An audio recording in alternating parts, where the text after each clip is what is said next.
Hey everybody, Avi Abelo from IsraelUnwired.com, and we are going to do a deep dive into yesterday's Israeli elections 2019 Take 2. High level, this is what we are looking at. So, Likud and Blue and White, the two big parties, both are around equal size. As of right now, 90% of the tallying of the votes are in, both either 32, 132, or 131. But here's the thing. If one looks at the numbers of the natural allies of potential coalition partners for each of these two parties, believe it or not, the elections actually have Likud and the right-wing bloc with the same amount of seats in the right-wing bloc as the past elections. And the left, believe it or not, the natural allies of the left and Blue and White are much less. All right, so let's go into this. There are two options of what's going to happen. Option number one, all right, Prime Minister Benjamin Netanyahu and the Likud party once again put together a right-wing coalition. Now, because Avigdor Lieberman has basically removed his Yisrael Beitenu party from being a natural ally, even though he used to be, so the right-wing bloc, including Yisrael Beitenu, is over 61 seats. He can make such a coalition. But because Avigdor Lieberman took this stance, and he's basically, as of right now, vetoing the ability to sit with the ultra-Orthodox parties, then Netanyahu cannot make this right-wing coalition as he used to, including the Yisrael Beitenu party. So that is option number one, and the huge problem to accomplishing that. The only other way Prime Minister Benjamin Netanyahu can make a right-wing government without Avigdor Lieberman's Yisrael Beitenu party, if he has around 54-55 votes on the right, is if he finds 6 more seats from other left or center parties, which huge doubt that he will be able to do that. All right, so let's go to scenario number 2, and that is that Likud and Benny Gantz's Blue and White party, which was created just a few months ago by 3 little parts of parties put together with the one goal of toppling Benjamin Netanyahu, right? It's a mishmash of parties and ideologies that all came together, but the one goal was to topple Benjamin Netanyahu. So both of those parties are around 32 seats, maybe one's 32, one's 31, one's 33, waiting for the final tally. Likud and Blue and White can, together, the two of them, make a national unity coalition, right? Between a right and center-left party, they're over 61 seats. Boom! You have a government. No other small parties are needed. No other pressuring or political bribing from any of the smaller parties. And there you have a government. What's the major problem for that scenario? Because Blue and White, its one and major goal was to topple Benjamin Netanyahu. They will, as of right now, vetoing sitting together with Likud if Benjamin Netanyahu is still part of the party. So their condition to making a government together with Likud is that Likud removes Prime Minister Benjamin Netanyahu as party leader. So those are the two potential scenarios that we're looking at right now.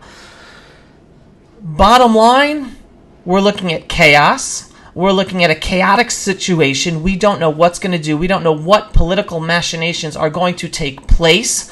But it is hard for both Benjamin Netanyahu to make a governing coalition of 61 plus seats, and it is hard for Benny Gantz and the Blue and White party to make a governing coalition of 61 plus seats.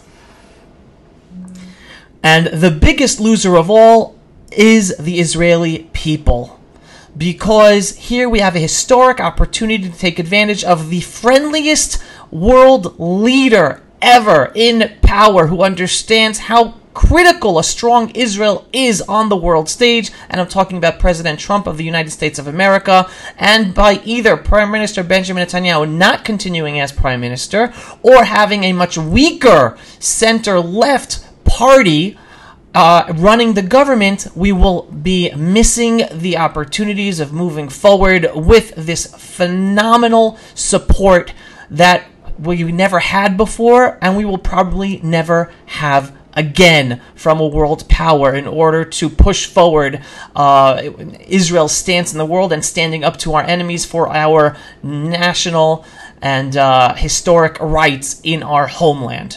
So those are the two scenarios of where we are at with these elections right now. Now let's do a deep dive. All right, let's do a deep dive.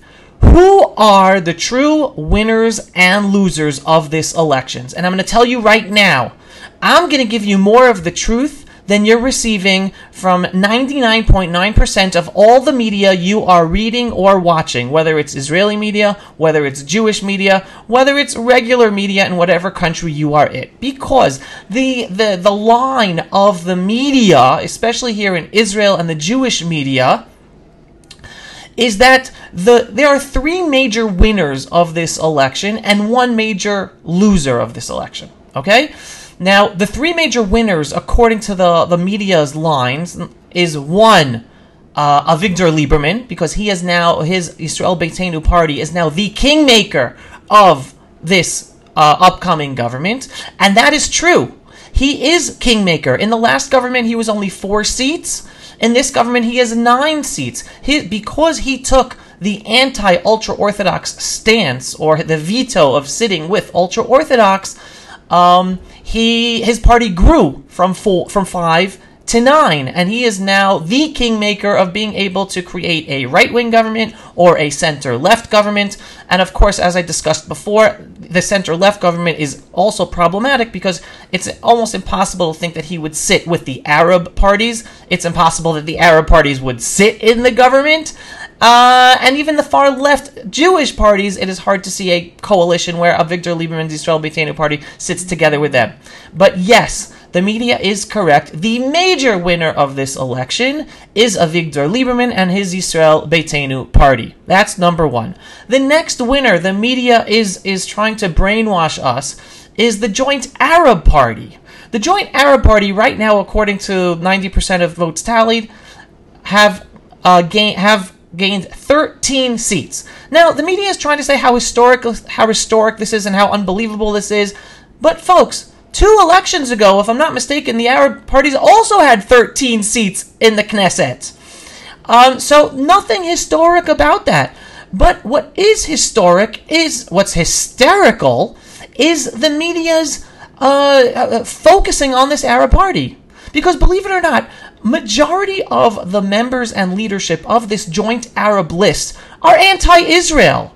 They work hand in hand with Israel's enemies around the world and working against Israel in Israel's parliament against Israel. They are a Trojan horse in our own parliament, whom some of them, if not many of them, should be forbidden, according to law, from serving as parliament members. Yet Israel's ultra-left, non-judicial justice system, Supreme Court, always overturns and misuses and dismisses the law and continuously allows their anti-Israel members to sit in Israel's parliament, run for the elections, and remain parliamentarians in our parliament.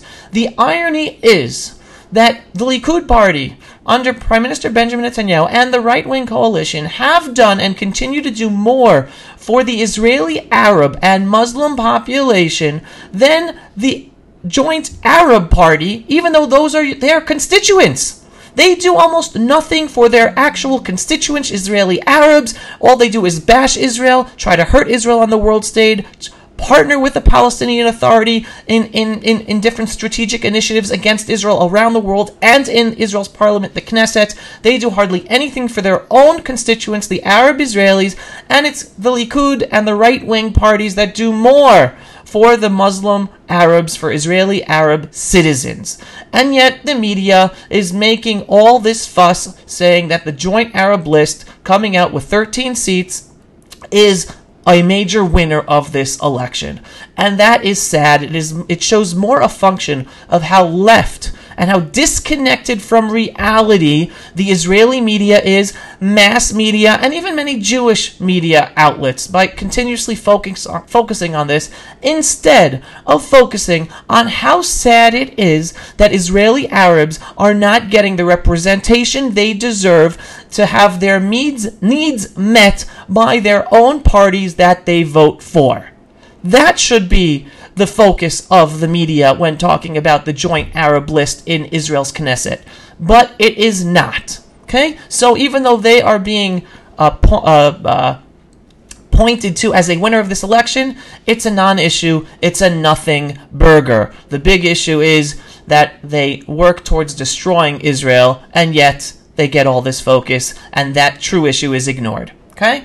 So we talked about Avigdor Lieberman being a winner, and he truly is the winner. We talked about the Joint Arab List, that the media says it's a winner. They are not a winner. And then the third major winner the mass media and the Israeli media is focusing on is Benny Gantz and the Blue and White Party. Okay? Now, here's the thing. Just like Benjamin Netanyahu did not win this election, but he did not lose this election, so too, Benny Gantz and the Blue and White Party, they also did not win this election, and they did not lose this election. Believe it or not, they held on to exactly the same amount of strength around, whether one seat more or less, as of right now, as they won in the last election.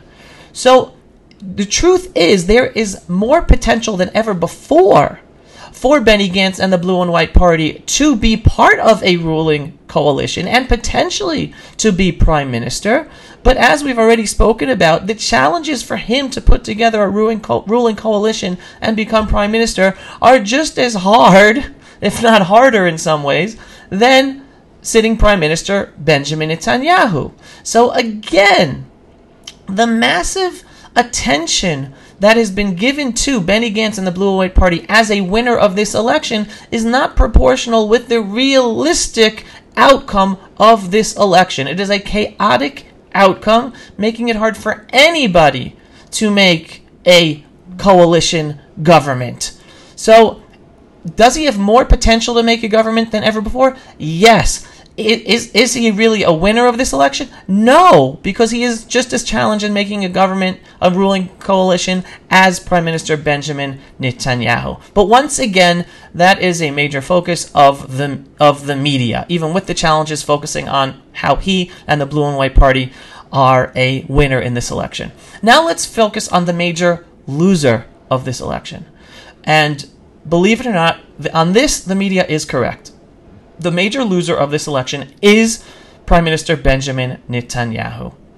And the reason he is a major loser of this election, unfortunately, from my perspective, is again because even though the right-wing religious camp has around the same amount of seats as previous elections, this is the hardest potential coalition building that Prime Minister Benjamin Netanyahu has ever had.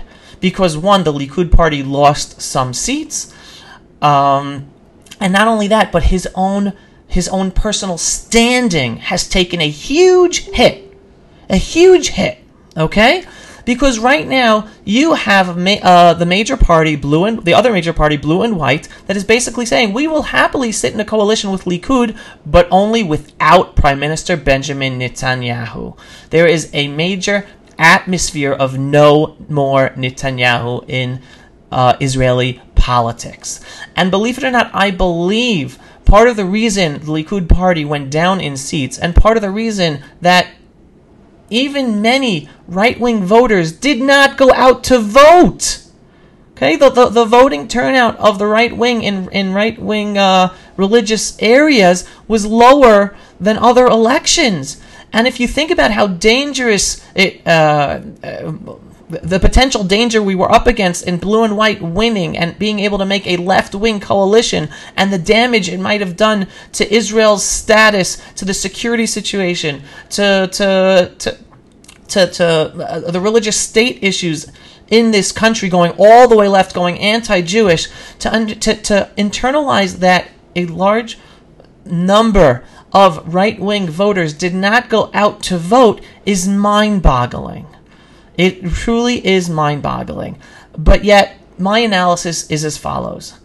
First of all, Prime Minister Benjamin Netanyahu has been under a witch hunt for over 2 decades. Over 2 decades, the media and the judicial establishment has been out to get him.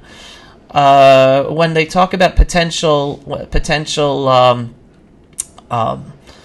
bribery, corruption of Prime Minister Benjamin Netanyahu, well, do you know how much money the state, the judicial system, has wasted in going after Prime Minister Benjamin Netanyahu in over 2 decades? I don't know, hundreds of millions of dollars worth just going after to take down Prime Minister Benjamin Netanyahu. If that is not a sort of corruption itself, then I don't know what is. But you have a media, cultural elite, judicial system that has been on a witch hunt for over 2 decades to go after Prime Minister Benjamin Netanyahu. Now, the guy is not perfect. I have my issues with him as well.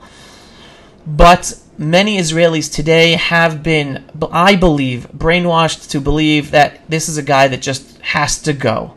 Again, whatever his issues are, and he is a lot of question marks out there about his politicking, but the guy is a brilliant politician, and he's getting a bad rap.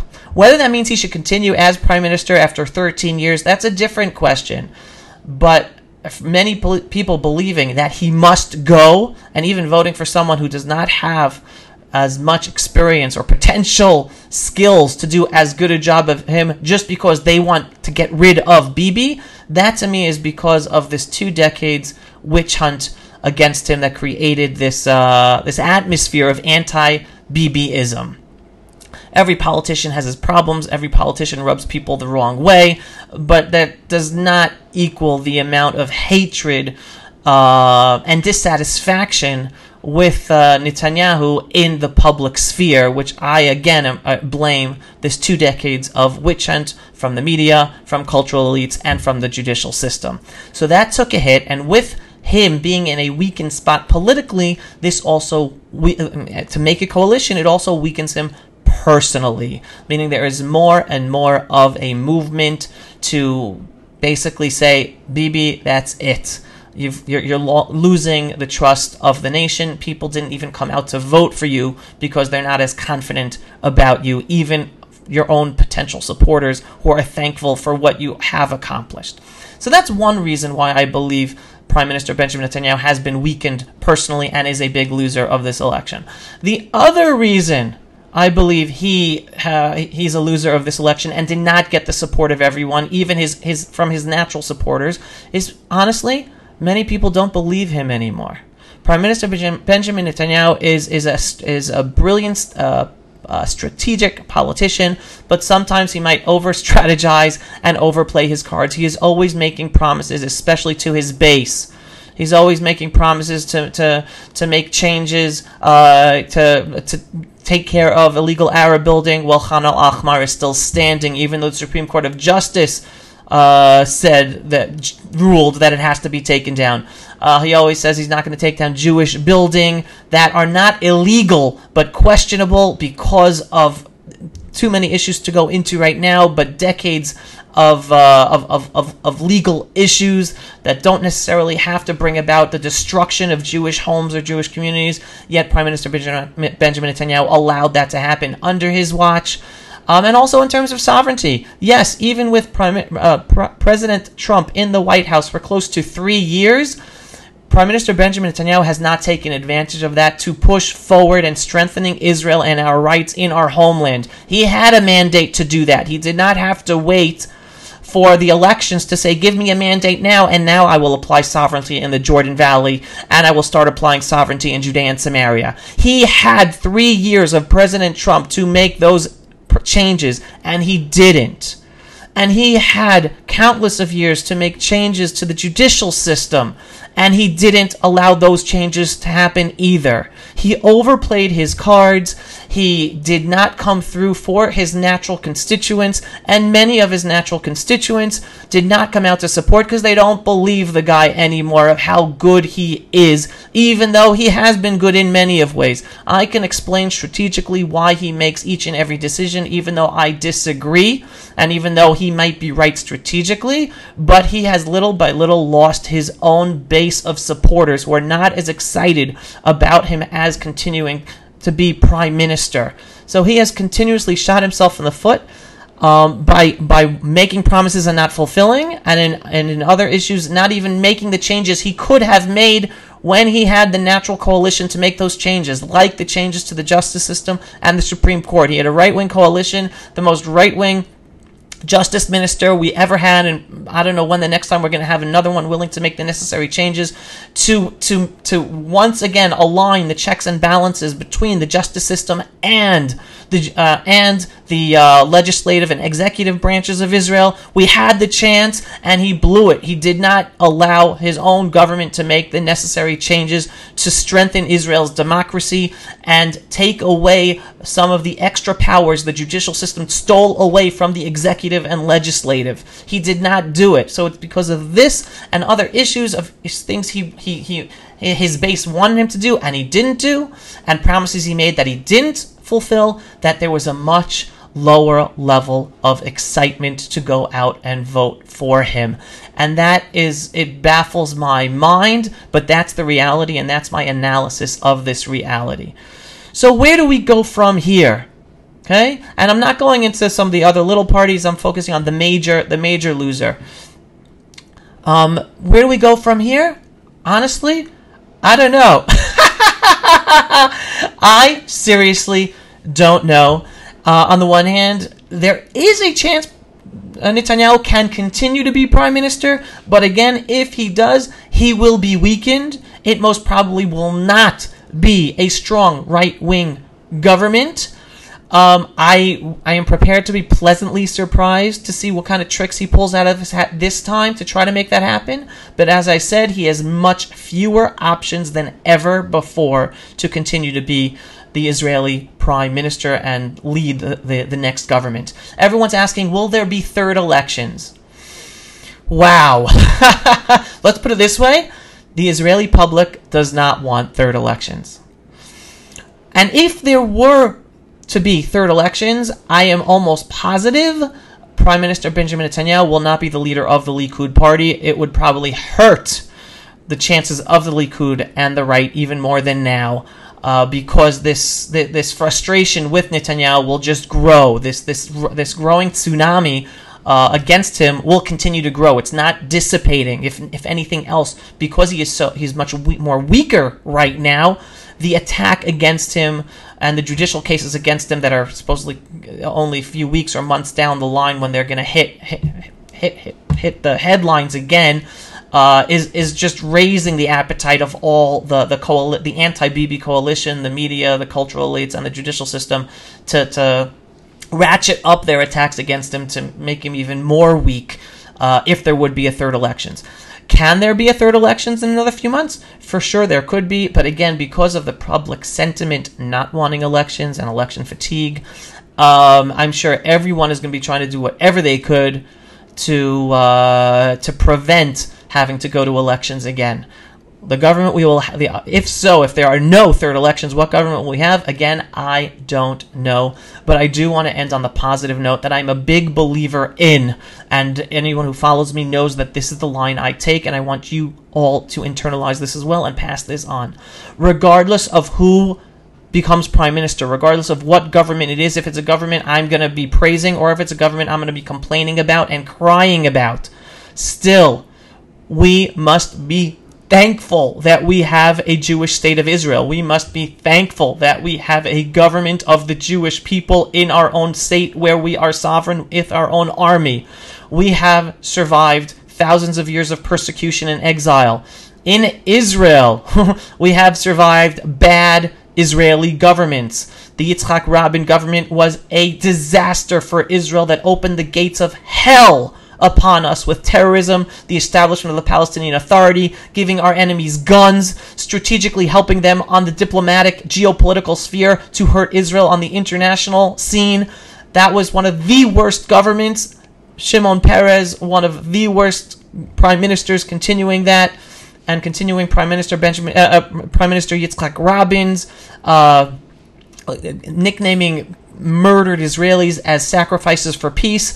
That opened the gates of hell. To this day, Israel's right is trying to heal Israel and bring it back to a position of strength after the disaster of the left under Yitzhak Rabin. And if anything, that's basically been Prime Minister Benjamin Netanyahu's major goal, to get Israel back on track, changing the direction of a ship slowly but surely.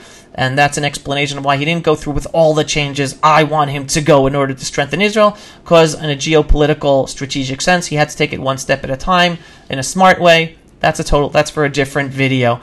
Ehud Barak's government, also left government, another disaster for Israel, trying to give away our land, trying to appease our enemies, thinking that it would bring peace, and it just brought more hell and more terror, and the second intifada in the beginning of the 2000s. All right, so we have survived bad and even horrible governments in Israel. Even if Benny Gantz becomes prime minister, I do not envision it to be a far left government that will be as damaging as those left governments. But even if it would be, we will survive that as well. So I want everyone to take a deep breath, give their family a big hug and a kiss, keep on living, keep on spreading the wonderful values of Judaism, of the Jewish people, of the land of Israel. If you're not Jewish, then the wonderful values of family, integrity, your own identity. Hold on, pass off those values, and we will overcome whatever the next government is in whatever country you are. But especially for the Jewish people here, we will overcome it. The Jewish people here in the land of Israel are more unified than ever. More ultra-Orthodox are in the workforce than ever before. More ultra-Orthodox serve in the Israeli army than ever before. On the ground, there is more unity between the different sectors of Israeli society. Unfortunately, on the political level, that's where they create the division. That's what gets the headline news. But there is more unity than ever before. I am bullish about the Jewish people in the land of Israel. We will overcome our leaders and the problems that our leaders create in the political sphere. Unfortunately, politics is a necessary evil, and we have to work with that. It's not always pretty. Sometimes it's ugly. But politics is the game of the potential. It's not about getting everything you want. It's about trying to achieve as much as you're able to achieve, playing the political machinations. So that's where we're at. I'm bullish about the Jewish people, even though I'm almost positive we're not going to get a government that I believe is the best government to take advantage of this historic situation we are in today with U.S. President Trump in office in the United States of America. Whatever government it will be, we will continue to grow as a people, continue to strengthen our countries, overcome the challenges. If it's a government that makes mistakes in my eyes or does bad things in my eyes, we will overcome that as well. Unfortunately, left governments destroy, and then it takes an awakening for the right to realize, oh my God, we did this because we didn't go out to vote. This time we have to go out and vote, and then bring in the right parties. But the bottom line is, Benny Gantz Blue and White Party is not a truly left party. It is center-left, even though I don't believe Benny Gantz should be prime minister and cannot be a good prime minister as Benjamin Netanyahu. He is not far left. And a lot of people voted for that party and for him because they want unity in the Jewish people. And so that's a positive, and that also reinforces my message that there is a healthy Jewish people, that we're more unified on the ground roots level. So the left did not win this election. The left is as small as before, even smaller. There are only 11 seats in the Knesset that believe in a two-state solution, from the far left Meretz Democratic Party to the Labor Party. That's it. Only 11 seats, Jewish Zionist seats of Jewish Zionist parties, believe in two-state solution. That means a far majority of the of Israel's 120 seats in parliament are more or less healthy, even though they still might not support solutions that I believe are the correct solutions. But it's not the Yitzhak Rabin years, the Ehud Barak years, where you had a majority of people in Israel's parliament who were raising their hands to expel Jews from their homes and destroy Jewish communities. And we also survived Ariel Sharon's years of prime minister as well, and he was a Likud, but then changed his stripes. In any case, bottom line is, we are a healthy people. We are home. We will grow from this, regardless of who becomes prime minister, regardless of which government takes seats. And if you want to follow real analysis of what's really going on without the left-wing bias of Israel's media, plenty of Jewish media, and most of the mainstream media, then follow me. Follow me, not just here on Facebook, but please sign up on my website, IsraelUnwired.com. Sign up for the videos we send out, helping people connect to the truth about the Jewish people, the land of Israel, sending you the analysis and information that should be gotten and heard by all, because we're moving forward for the benefit of Israel, and the Jewish people and the freedom-loving world, while focused on the truth, even though mass media, Israeli media, even Jewish media, disregard it because of their ideological orientation. So please go to IsraelUnwired.com and sign up. All right? Thank you, everyone, for watching. This is Avi Abelo from IsraelUnwired.com, signing off from the eternal and undivided capital of the Jewish people here in Jerusalem, and love to hear your feedback and questions, and I'll do my best in getting back to you. Take care, everyone. Shalom.